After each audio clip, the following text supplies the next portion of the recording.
Welcome to Decide to Transform. You made it to level 2, deeper questions leading to deeper answers. I'm Tomas Garza, and I'm here to help you decide to transform. I'll be setting the pace for the process to support your unfolding. Learn and commit to a practice that brings simplicity and awareness of what is ready to be released. Join me now and allow the experience of a deeper sense of love.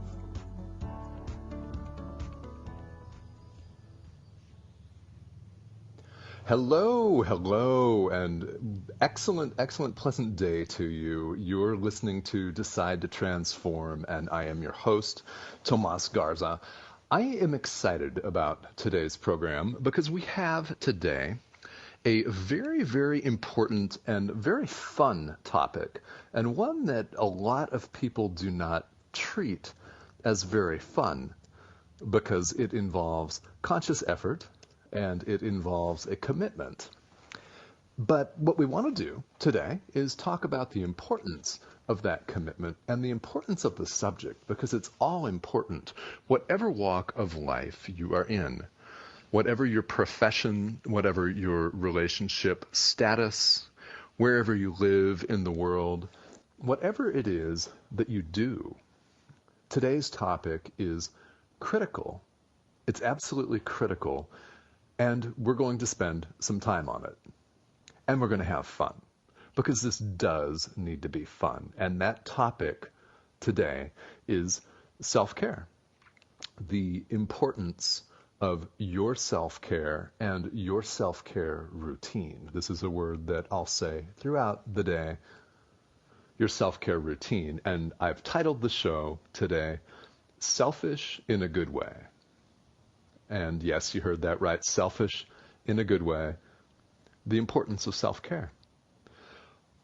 I insist on this in my life and in my work life and practice. And there are so many reasons why it's important for us to take care of ourselves, and we will go through them. It's critical, and I insist on it when I work with clients. It's one of the first questions that I ask them is, what are your self-care practices? What do you do for yourself? What do you do to take time, make time for yourself and your own well-being? And the word wellness is one clearly that gets tossed around. People consider themselves wellness experts, wellness coaches. They have wellness-themed podcasts. They write wellness-themed books. Talking about myself in that. Maybe you too, if you're listening out there. What constitutes wellness? Well, a critical component is making time to make sure that you're at your best. And that's really what it's all about. And there's a quote that I love. It's a quote that I see around the internet, on people's Facebook feeds, on their LinkedIn feed, and I never see it as attributed to one particular person. However, it's this: if you don't take time for your wellness, you'll be forced to take time for your illness. Worth repeating. If you don't take time for your wellness, you'll be forced to take time for your illness. How true. I love that as a quote because it's true. If we neglect ourselves, we suffer. What happens then? Everyone else around us suffers, and things can go south on us, can they not? They can really and truly deteriorate, and it doesn't have to be that way. We can make a decision to focus on that self-care and our wellness. Okay, so what exactly constitutes self-care? This is a question that I get a lot, and I see it a lot on online discussion forums. And you may feel like you have the answer to this, and this is an area in which you are expert. But bear in mind, there are people listening right now that are not so good at this. You may know people like this. You may know people that give and give and give and give, and they give some more and give and give, and neglect themselves. And you may know them well. You may be that person. You may have a spouse or a child or a family member that is in that position. Now, if you in particular are in that position, this is going to be a hard-hitting show for you. And I want you to tune in, and I want you to, if you're listening live, pay attention and wait until the end of the hour, until the end of the show, to go do something else, because this is critical and it could radically alter and transform your life. This commitment is critical. So, nurses out there, I'm talking to you. If you're a professional caregiver, I'm talking to you. If you are a person that has a professionally defined role as a caregiver, you cannot neglect yourself. Now, not everybody has a professionally defined role like caregiver, like care provider, like a nurse, or anything like that. It could just be your MO in life. There are people that don't get paid to give care to relatives, to friends, to family, and they give and give and give and give. And I see it all too often that these people neglect themselves. They neglect themselves, and we'll talk with a couple of hard-hitting, pointed listener questions on the show today about why that is and what people can do about it. All right, so if you're in the position of caregiver, you cannot neglect yourself. It's really critical. It's really critical. And even if you don't get paid to give care, if you're in that position, pay attention to today's show and to what we're talking about, because it may change your life and the lives of those around you. And isn't that, if you're giving care, what you want? To positively affect the lives of those around you.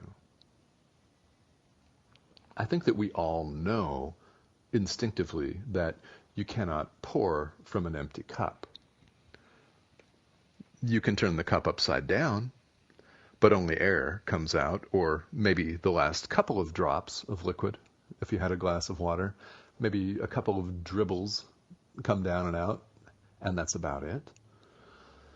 So this is all about the importance of refill and filling your cup back up. So if you are good at this, understand that there are always ways we can get better. If you positively focus on your self-care, you may be able to help others. And there may be some things that you hear today that will be of value to you as you make your self-care routine or practice more fun or more prevalent in your life, because they're both important. So when I'm talking about self-care, what exactly do I mean? This is another very frequent question. Well, it depends on you. So much depends on the individual and what they like to do, what their interests are. For some people, self-care could be a trip to the gym. And for some people, it's a quick 2, maybe 3-minute meditation practice, right? Breathing. Or taking a pause to go for a walk. All right, a couple of weeks ago on the show, my friend Lisa Berry and I talked about making time and blocking time out to create some mental space, which is a form of healthcare. Well, it is healthcare, actually, not in the technical sense that we think of healthcare as in healthcare providers, but it's very healthy for you. It's wellness to block time and block physical space off for yourself. So what does this look like? Does it look like a bath if you're in a cold climate? I know it's January 21st. My wife and I are at the beach in Mexico right now live, and it's sunny and the waves are beautiful. And actually, I will take you through a beach walk later on in the show as a live example of a self-care ritual and what this can look like. So stay tuned for that. This could be a trip to the gym for you. It could be cooking a meal, reading a good book, going fishing, just going for a drive. Changes of scenery are always good. So whatever it is, it's just really critical and it's important. And there is A common phrase from the airline industry that I love, that I have used repeatedly, dozens and dozens of times in my professional life as a teacher, as a coach, as a trainer, dozens and dozens of times, and that is what you hear every time you board an airplane. Before you take off, they have the safety instructions, and you'll see somebody next to you fall already asleep. Yeah, there's a kid picking his nose, not paying attention. The guy next to you is reading a magazine during the safety instructions. And it's not like I always pay attention to them either, but there's something that's said that's directly relevant, and I love it. And it's put your own mask on first, then assist others. Right? Put your own mask on first, then assist others when they're talking about the operation of the oxygen mask system. And yeah, it rarely happens, of course, that the oxygen masks will drop down mid-flight, but in case they do, they always brief you. And why? Why do you put your own mask on first? Let's say you're traveling with the kid next to you picking his nose. Right? He can't reach it. You have to help him with it. However, if you pass out, then who's going to help your child? If you pass out at 35,000 feet, who's going to help the kid next to you? And you're right, you heard the answer. Well, no one. Maybe the person next to you, if there's someone seated in your row or nearby that's not preoccupied with their own mask. So put your own mask on first, then assist others. That applies to life. It applies directly to life. If you have kids, you know that they need you at your best as much as you can be, all the time. And that could look differently day to day. You could get sick, or you could have less energy one day than you did the day before. And that's okay, as long as you're showing up, doing your best. It's put your own mask on and take time to fill your cup. Otherwise, the question is, what are you giving to people? What are you giving to people? Which leads me to our very first question, a listener question that is actually general. I've been asked this dozens of times throughout my business career in workshops and as a conflict resolution instructor. This was years ago, actually, in a past career life, as I like to call it, several years ago. But one of the things, I used to teach a class at Portland State University called Managing Family Conflicts. And we would talk about conflicts with siblings, with spouses, with our parents, with children, all kinds of different things. And in that class, we had special exercises and special workshops, which I won't do on the air today because they're very hands-on. But the point was to emphasize the importance in a family setting of this very concept of put your own mask on first, then assist others. Because as a parent, if you're a parent, you will know your kids need you to be as best as you can be, at your level best on a given day. So the general question would always go like this. People would say, I really find it hard to take time for myself. I find it hard to prioritize myself. And here's the kicker. It's easy to do for others, but I just can't seem to do it for me. Let me read that last sentence again. It's easy to do for others, but I just can't seem to do it for me. What are your suggestions? That's the question. And here is the answer. It's multifaceted, and it will take more than a few minutes to go through it because there are many parts. We just talked about the catchphrase, put your own mask on first, then assist others. That's part of the answer. It's part of the answer. And in a family dynamic, for example, if there is a hectic link or a weak link or someone who's a basket case, that energy is easily transmuted. It's sent and shared to the entire group. If somebody's a wreck, everybody's going to feel it. If you are not at your best on a given day and you start the day off anxious, hasty, hyperventilating, short of breath, afraid, everybody's going to feel that.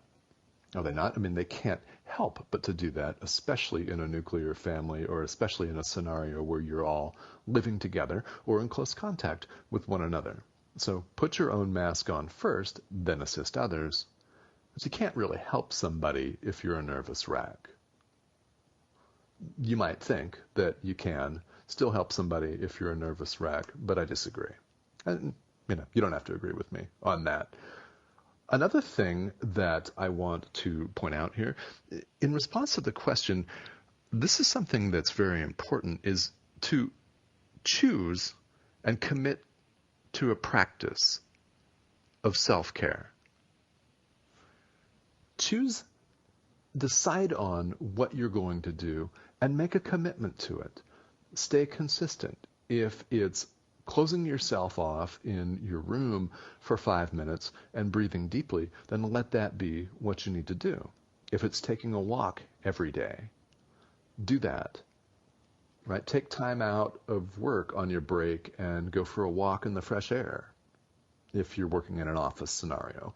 And whatever that constitutes for you, make sure you do that. Choose a practice and commit to a practice.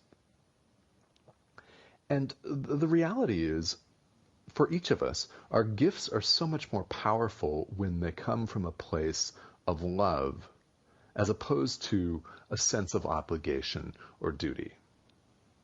Yeah, if it's just your job to care for people, it doesn't mean that you have to do that completely devoid of feeling and without feeling and love and energy, but it can seem like that. We really place a lot of obligations on ourselves as human beings, don't we? And our gifts are much more powerful when they're from a better place, when they're from a stronger state and point of view. And I will explain some more about that as we continue to go through this really, really good, really pointed question here. We'll take a quick commercial break, and we'll be right back. Stay with us. You're listening to Decide to Transform on OMTimes Radio.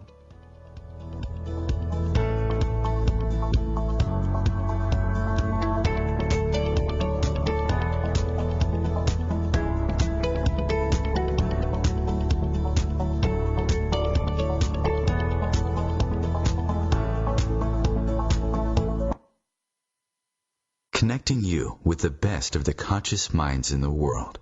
OMTimes Radio. IOM FM. OMTimes magazine is one of the leading online content providers of positivity, wellness, and personal empowerment. A philanthropic organization, their net proceeds are funneled to support worldwide charity initiatives via Humanity Healing International.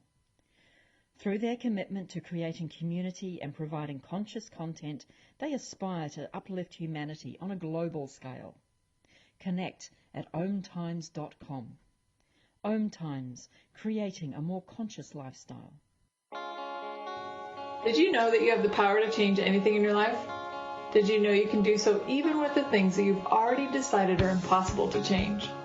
Come join me, Venus Castleberg, on Outside the Impossible as I interview people from around the globe that have literally changed the things they thought were impossible to change just by using the amazing tools of Access Consciousness. Now airing Wednesdays 4 p.m. Eastern, 1 p.m. Pacific. Do you dare to believe that anything really is possible? Hi, I'm Tomas Garza, author of Decide and host of Decide to Transform on OMTimes Radio. I want to ask you, if you want something in life, have you decided on it? If not, you'll listen to a limiting story about yourself. You will say you can't, you're too old, too young, etc. Decide to transform in life. Learn what you can choose to believe instead of your limiting stories. Decide. Available now in paperback and ebook.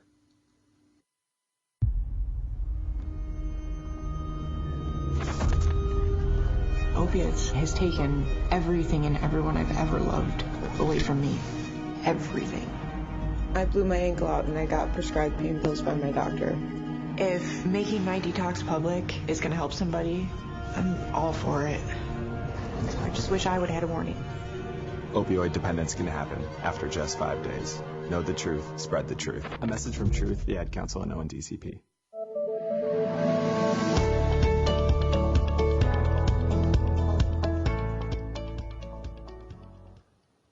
Welcome back, everybody. You're listening to Decide to Transform on OMTimes Radio. I'm your host, Tomas Garza, and before the break, we were looking at a very common question that I've gotten in various contexts, in various work and professional, and actually life contexts as well.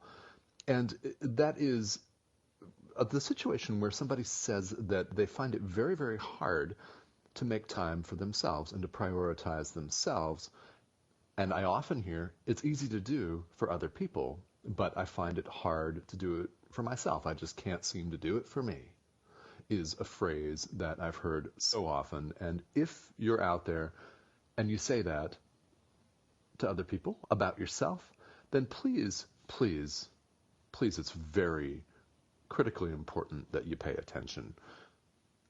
We have to, each of us, choose and commit to a practice of self-care, whatever that looks like, for whatever amount of time we spend on that every day. It's committing to it. Very important.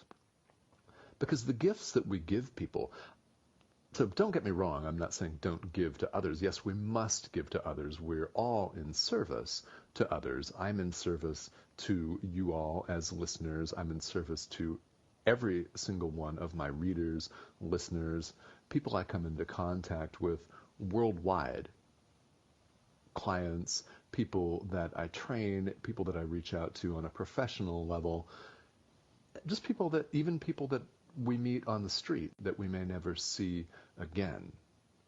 We're always in service. We're always giving a gift. So what are you giving people? That's the question. Another way of putting that is, what are you teaching? Because like it or not, whether you hold yourself out as a teacher or an instructor, you don't have to professionally. We're always teaching people. Why? We're always interacting with people, even if it's online. Even if you hole yourself up in your room and you never actually have a phone call or an in-person conversation with somebody and you communicate solely online, I would find that really, really difficult. I guess that's the PG-13 way of putting it. I wouldn't do that, but if you do, you're still communicating. You're still teaching. We are vibrational beings. That really goes without saying, and it's not like we need conclusive scientific proof of that, because if you get up in the morning and you start screaming at people and you tell people off and you scowl and glare and exude a bad energy, right? What are you teaching? You're teaching people that they need to stay away from you. Right? They're teaching you. You're teaching them, they're teaching you, and you're teaching them something, and it's not positive. However, if you smile at people and you're pleasant, you're conveying a message, aren't you? You're conveying a message that not only you're happy, but also other people are worthy and you're happy that they're in your life. And this could be walking down the street and saying hello to a complete stranger. It could be just as simple as that. So the question is, what vibe are you giving off? What are you teaching? Because your gifts that you give people, such as a smile, a wave, hello, even a nod, anything, they're so much more powerful when they're from a place of love, and I do mean of self-love, than if they come from a sense of obligation or duty, or something that you consider just your job. Because when you hear somebody say, oh, it's just my job, how does that make you feel? It makes me feel, personally, like somebody that's saying that just says it because that's what they've been trained to say. In other words, they've trained themselves to say that as just my job.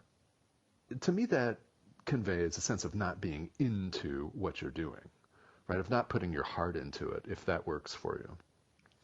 And what happens is you reach a higher vibration by taking time to rejuvenate and to care for yourself. It doesn't mean you have to abandon your job and your kids and go on a 3-week personal spa retreat in Costa Rica. As nice as that may sound to some of you, that's not what I'm talking about. And if that is self-care for you, then fantastic, wonderful. But you reach a higher vibe by taking the time in your daily life.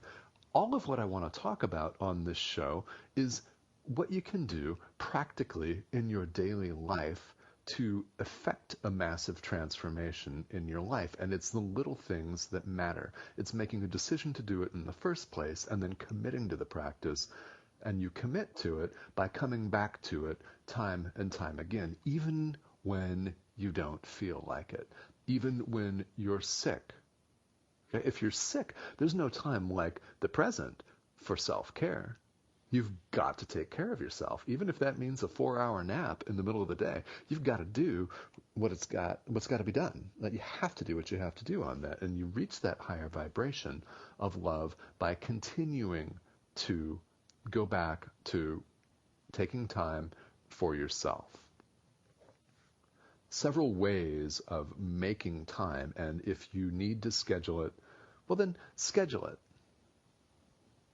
And one question I have to ask you, if you neglect yourself, is it really so hard to take a few minutes out of your day, out of your supposedly busy day, which I'm not buying, and take time for yourself? Is it really that hard? And here's the answer that I often get.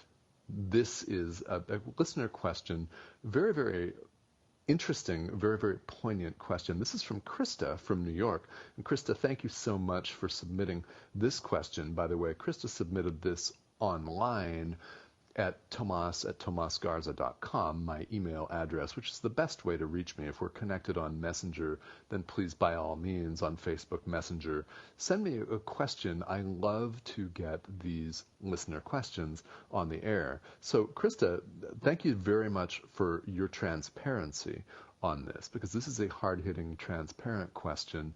And I absolutely love that you've submitted it, because I know that there are people out there all over the world that experience the same issue. And kudos to you for having the bravery to step up and ask. And I know this is going to resonate with some of you. Krista's question is, I'm having a hard time shaking this selfish label I put on taking time for myself. What are your suggestions? I'll read that one more time here. I'm having a hard time shaking this selfish label that I put on taking time for myself. Suggestions?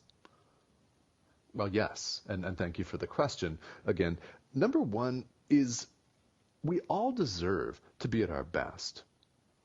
We do. You may not think that you're worthy of a walk on the beach, but I promise you are worthy of a walk on the beach, if you live on the beach, if that's self-care for you. You're worthy of taking time out for yourself. You're worthy of going to the gym. You're worthy of investing a short period of time, it can be, for yourself in reading a book or whatever this looks like for you.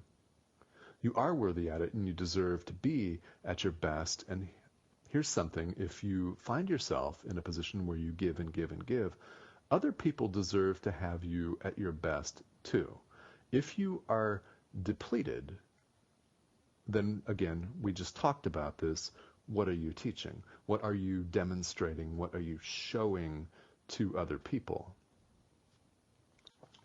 You and others deserve to have you at your best, and that can only happen if you take time out for yourself.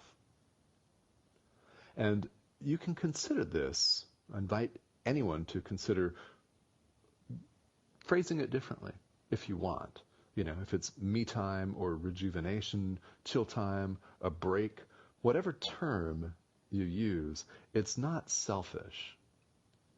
And I'll say that again. It's not selfish to take time out for yourself. Now, the title of the show might suggest otherwise to you. It says selfish in a good way. So let's make a distinction right here, right now, in no uncertain terms, between good selfish and bad selfish.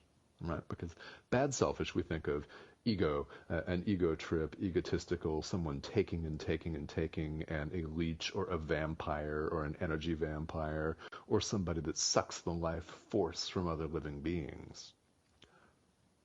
And if that sounds harsh or graphic, we all know people like that. I think each of us can relate to knowing somebody, whether it's a family member or somebody we went to school with, that is an energy vampire. We run across those people that drain us of our life force, don't we? We're not talking about that. We're not talking about an attitude of me, me, me, me, me to the exclusion of everyone else. We're talking about committing to a practice of selfish in a good way, of taking time for yourself so that you can give more, so that you can give more effectively, more powerfully, more lovingly. And if this helps you to say, okay, well, if all else fails, I'm just going to be selfish for 5 minutes, then, I say it's not selfish, but if you want to go with the phrase, it's selfish in a good way, then go with that. And I would say that it's okay. It's okay and it's essential because other people need us at our best. And this is a common. Krista's question is very, very common. And I will also say here that I have heard this from people time and again, is that they have a hard time shaking the label of selfish, and it makes perfect sense. It does. It makes perfect sense because we're all told as kids to share, right? Share your candy, right? Share this, share your toys, don't be selfish. And we get that message drilled into our head, and some of the things that we have drilled into our head as kids serve us well. Right? If our mom tells us, for example, hey, look both ways before you cross the street, well, that's basic safety. That's a good message to get. But not every message that we get from people, from our parents, from school, from teachers is positive, right? And not every message serves us. And some messages may serve us during certain periods of time in our lives. I like to call them seasons.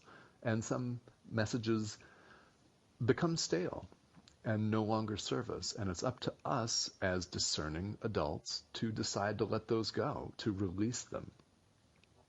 So, for what that's worth, Krista, thank you so much for the question. And I would like to say that if you're interested in submitting listener questions, then please do. It's tomas@tomasgarza.com, or send me a message on Facebook. Actually, some of the most poignant and directive listener questions have come that way if we're connected on there. And you're always welcome to send me a friend request. It's Tomas Garza. I've got the Spanish accent mark over the A, and there's my picture in there. I'm wearing a white shirt. So you can find me on Facebook if you'd like here. I'd love to listen to these questions and read them on the air. All right, so thank you, Krista, for that. Let's move on to something that's really, really important here. And this is the main reason people neglect self-care, because you may be one of them. You may know people that neglect themselves, and you'll want to, when this link becomes available, forward the link to them so they can download and listen to the show, because it might help them very, very much. And the reason that people neglect their self-care is almost always, largely, it's a manifestation of fear. It is. It's a manifestation of fear. So how does that show up? Well, there are a million ways you can see if you look, and if you look within, if you're doing some of these, maybe you can relate. There are a million ways this shows up. It's all fear-based, but people can overschedule themselves. Do you know any overschedulers? Are you one? Do you take refuge in your busyness? Not business, but busyness. And I often go on to add, and I am going to add right now, your supposed busyness. Supposed. Yes, I don't believe you. Not all of you, anyway. How many people do you know that wear their busyness like a badge of honor? They run around saying, oh, I'm so busy. Oh, I'm just too busy. I'm just so busy these days. Ah. And maybe they are, but often they're not, and they're just saying it.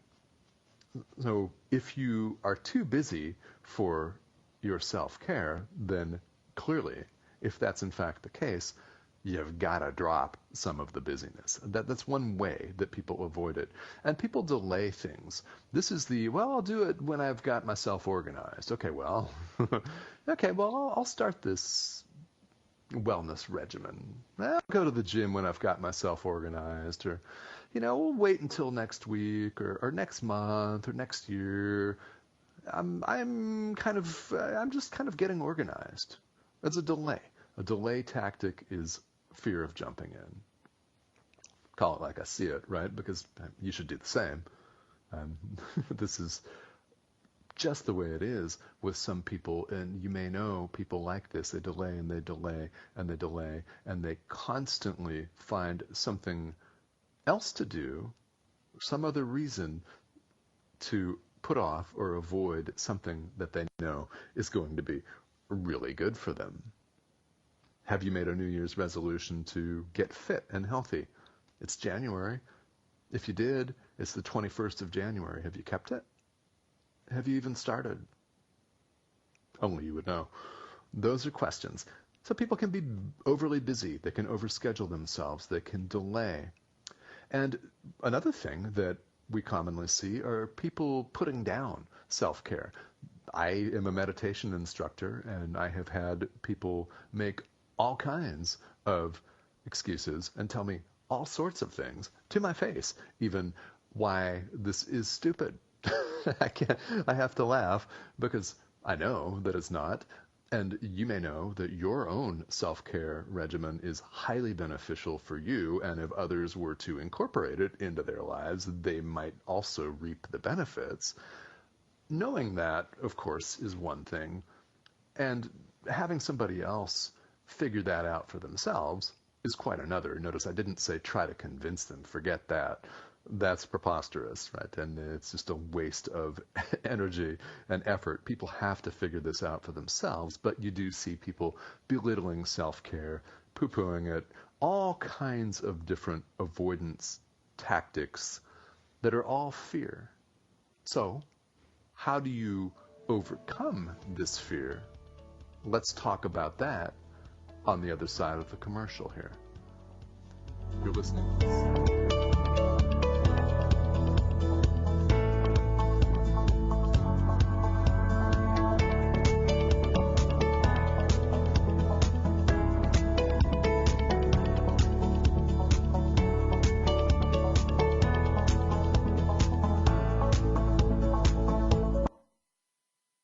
Free your mind with OMTimes Radio, IOM FM. Ascending Hearts is no ordinary dating site, but a spiritual dating site with a purpose, to link you with your soulmate. We engineer the serendipity so you can trust that you will attune with someone that has the same matching vibration as you. Ascending Hearts, the conscious dating site for the spiritually aware. Try Ascending Hearts for free, ascendinghearts.com. My name is Victor Furman. Some call me the Voice. I've always been fascinated with human nature, spirituality, science, and the crossroads at which they meet. Join me Wednesdays at 8 p.m. Eastern on OMTimes Radio, and we'll explore these topics and so much more on Destination Unlimited.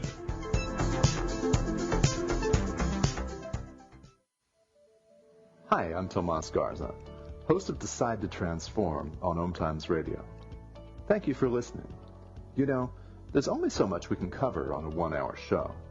If you'd like to hear further from me, I happily offer personalized teachings. Get your very own voice recording or book a one-on-one consultation. Ask a burning question and gain clarity on achieving massive transformation in your life. Details available on my website, tomasgarza.com.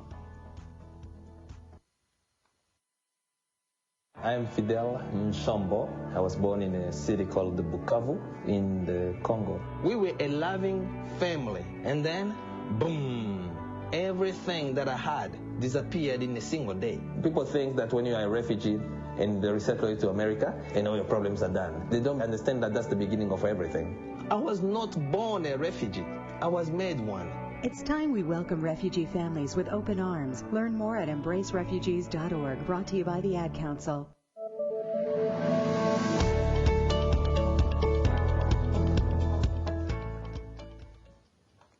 Welcome back to Decide to Transform. I'm your host, Tomas Garza, and you've been listening to some techniques and some tips and ways that you can be selfish in a good way. In other words, focusing on your self-care. Now, on the other end of the break, we were looking at some of the delay tactics, the avoidance tactics that people put into place to put off taking care of themselves. And this is a delay tactic like overscheduling yourself, or saying that you're too busy, or putting something down, or poo-pooing it, thinking that something's beneath you because it works and it's healthy, for example.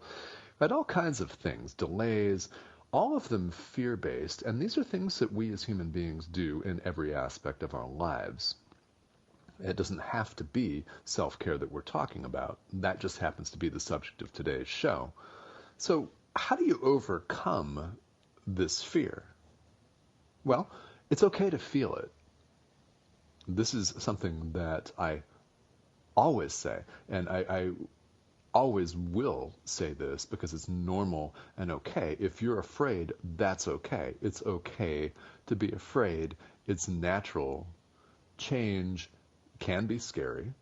Change can freak people out. It can be uncomfortable. In fact, it almost always is uncomfortable on some level. And what it takes to move through that, number one, I don't believe, and this is something that some people may disagree with, but I don't believe that it's a wonderful adage to say, oh, hey, kick fear in the face. People say that, and to the extent that that works for you, great. But you really don't have an opponent here. There's no opponent with which to do mental or physical or spiritual violence, because you have the power to decide. And this is how you overcome fear, is you move past it. You do not bludgeon it. You do not punch it, although if that helps you, great. I'll present an alternative. What I'm presenting is something that will be different then, and you can choose to accept or reject it or think about it. And maybe you do all three. I don't know. But it's committing to a practice of self-care. So whatever that looks like for you, and we'll talk about this at the end of the show here, is, but what does that look like, and how do you get clear about that? So when you commit to a practice and decide on a self-care regimen, just stay committed to it, be consistent with it, and yes, be selfish about it. Put that in your schedule. If you are a scheduler, put that in your schedule and treat it as non-negotiable. In other words, it's got to be something really, really important for you to neglect that. And it's really an important piece because we neglect ourselves all the time. Something else seems immediate and it diverts our attention, but insist on this.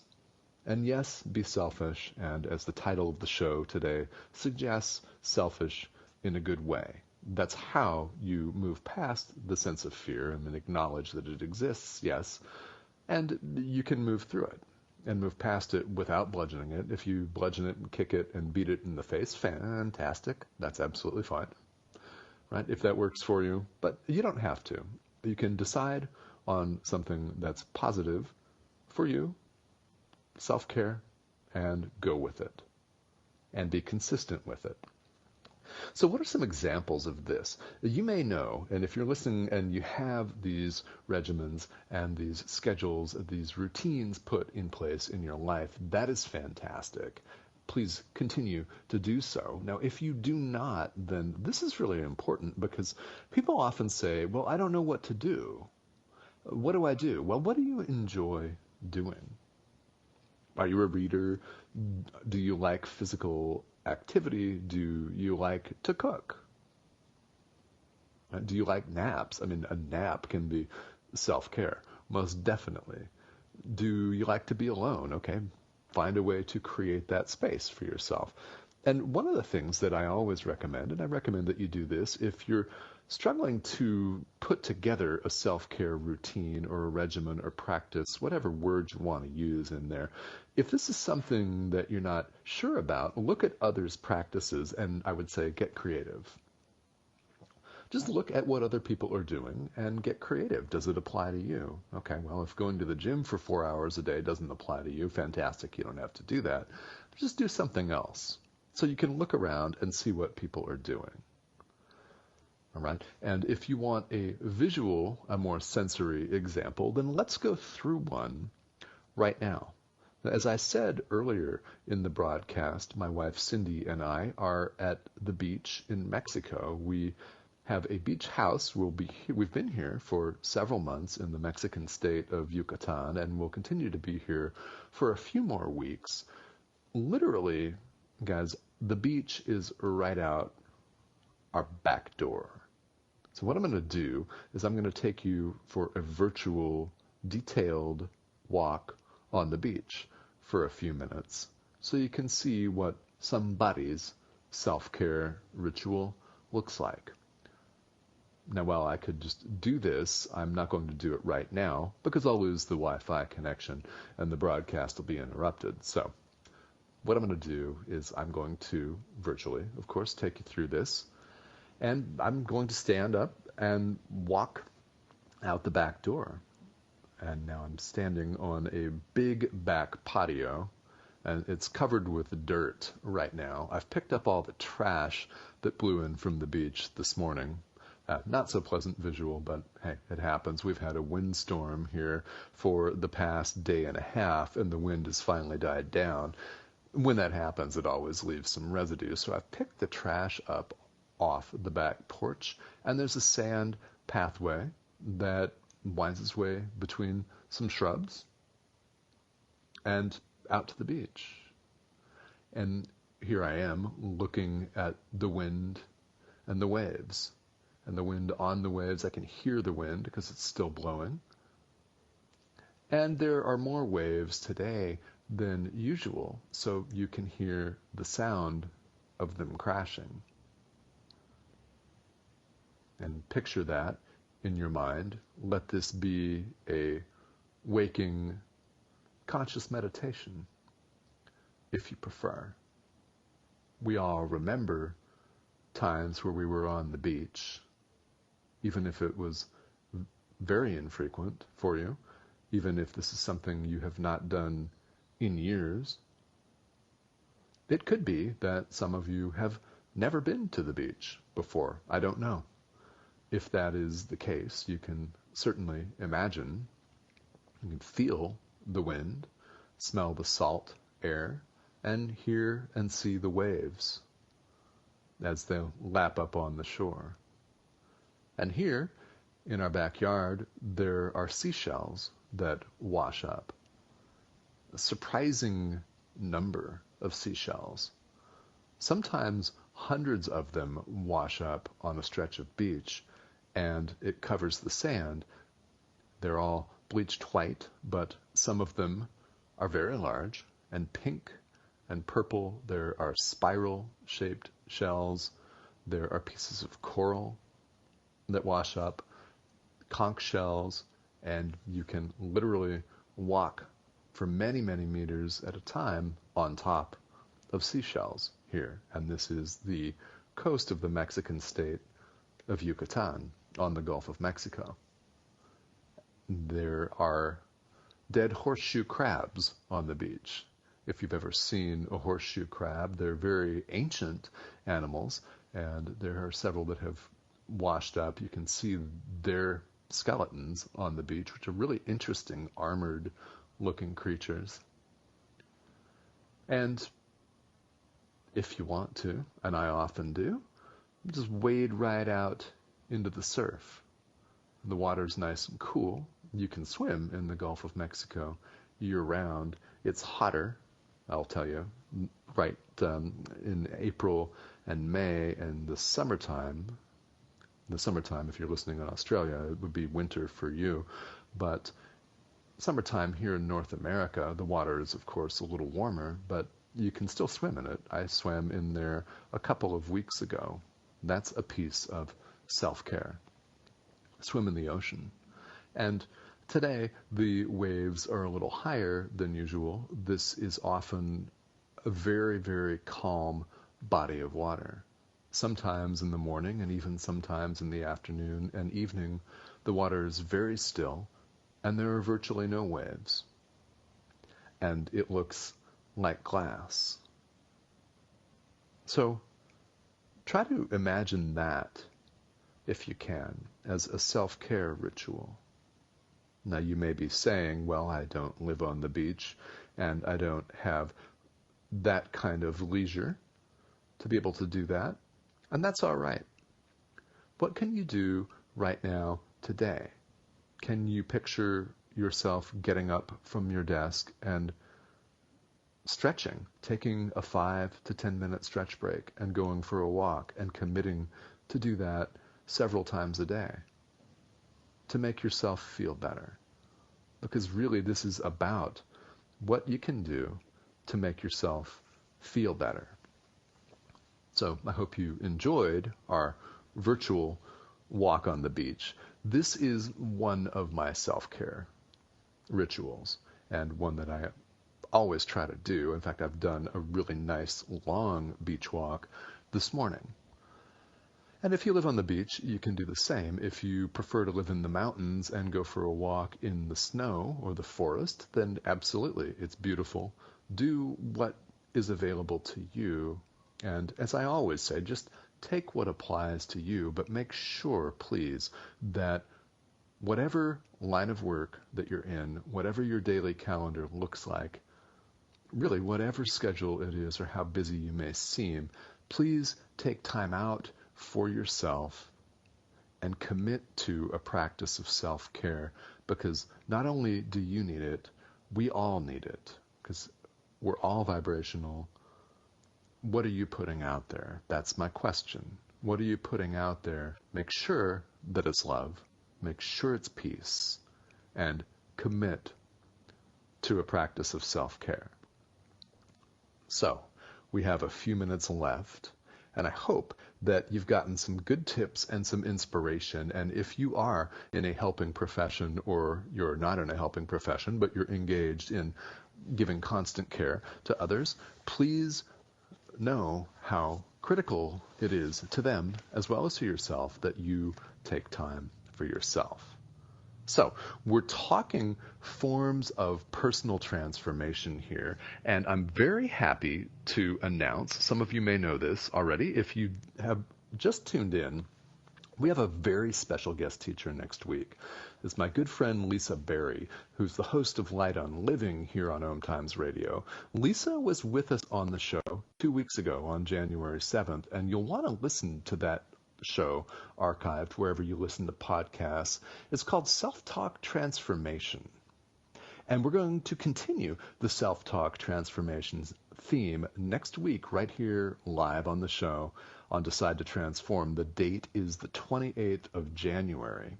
All right? January 28th, Lisa will be back and we'll continue the theme of self-talk transformation.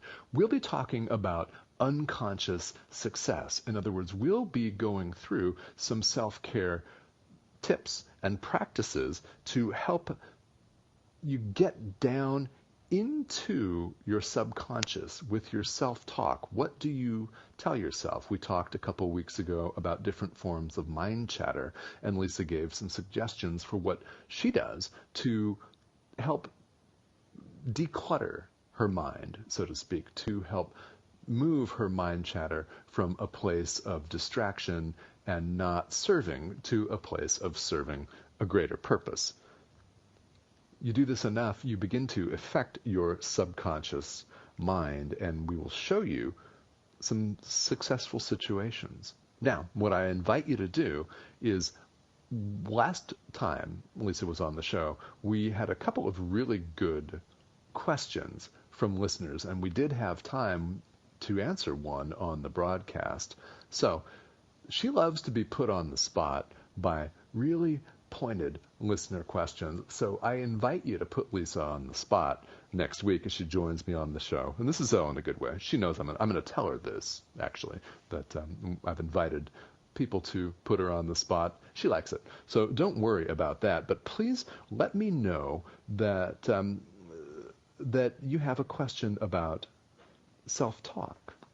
If you have questions that you want Lisa to answer, the question is identify the top way that your own self-talk hinders you, and we'll workshop it on the air.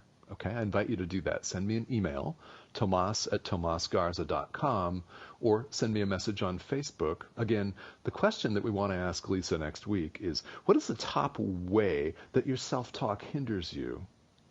And we'll workshop that on the air. We'll ask her. You can ask for her advice. She has done many things in her life that have been highly beneficial, not just to her, but to everyone around her. So you're going to enjoy the show. High energy. Look forward to it. This has been great. Thank you so much for joining me. We'll see you next week on OMTimes Radio. Have a great week, everybody.